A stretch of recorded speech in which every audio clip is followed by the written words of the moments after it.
Seattle Sounders come back in a big way, and they beat Sporting KC 5-2. Adam, what did you see offensively from this team? I mean, this was a team that was in desperate need of a game like this where everything is just firing on full power on the offensive end. We saw right from the beginning they came out fast, they came out with intention, they came out and got the early goals, and the goals kept coming, and they were team goals as well. I look especially at that fourth goal. Starts in the defensive third, works its way from right to left, finishes off with a young man in Snyder Brunell getting his second goal in his second game. This is a really good sign for this Sounders offense going forward. And the one guy in the middle there was Danny Leva. What did you see from him? Danny Leva was operating in the way that he operates best. He looked so comfortable in the midfield. He's the maestro behind everything. He picks up a couple secondary assists. He finishes out with 3 assists, and he draws the penalty on the 5th goal as well. He was doing a little bit of everything in a role that he's not completely used to in the 10, but he just looked so comfortable, so in control. Very impressive from Danny Leva today. All right, let's hear from Brian Smetzer real quickly. We've always tried to coach attacking soccer. We re-emphasized certain things.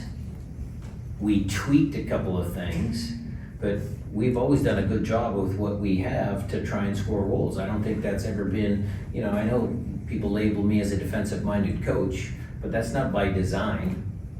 Yes, I expect everyone to defend, and maybe that's the message you guys hear and think I'm a defensive coach, but defending starts up top.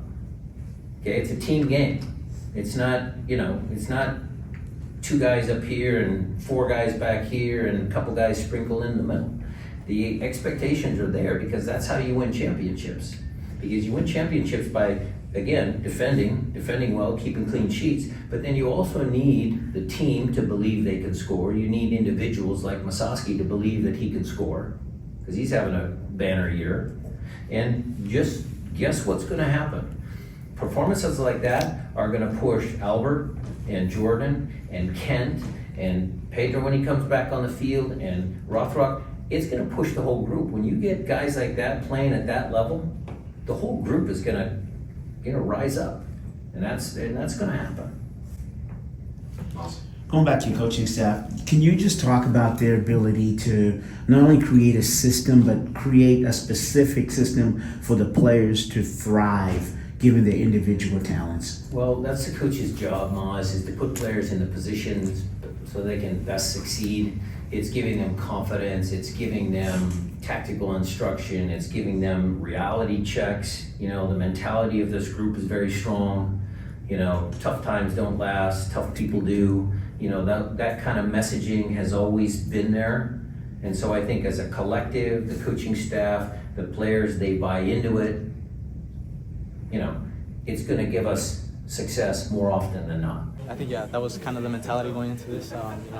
Heavily rotated group. A lot of the young guys getting opportunities to play, and I think we went in with the right mentality. We work hard every training session. For us, those are our games. Because sometimes we don't play as much, but we have to maintain that mentality of being ready and when our chance comes, taking advantage of it. So I want to give a special shout out to Cody as well, because it hasn't been easy for him.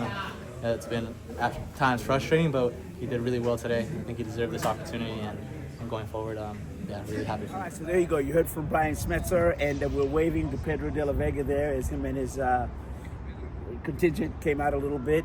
But Danny Musovski, Adam, that's obviously the other player that did okay. Yeah, Danny Musovski, of course, he had a really frustrating game last time out against Pueblo. Wasn't able to get a lot done in front of goal and had the red card. And you could tell that he was playing with a bit of a chip on his shoulder in this game. He definitely wanted to go up and make it up to the team, is something that he said in post-game. And he did that and a little bit extra. He gets a couple of header goals and a penalty kick to complete a hat trick. Sounders' first hat trick of the season. I mean, that is a classic Danny Musovski hat trick. He's in the right place at the right time with the finish. That's exactly what you want from him. That's why he's the Sounders' leading scorer. He's got 15 this year.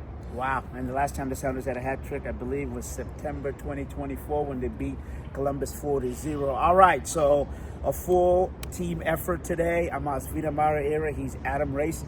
Thanks, y'all, for watching. Thank you.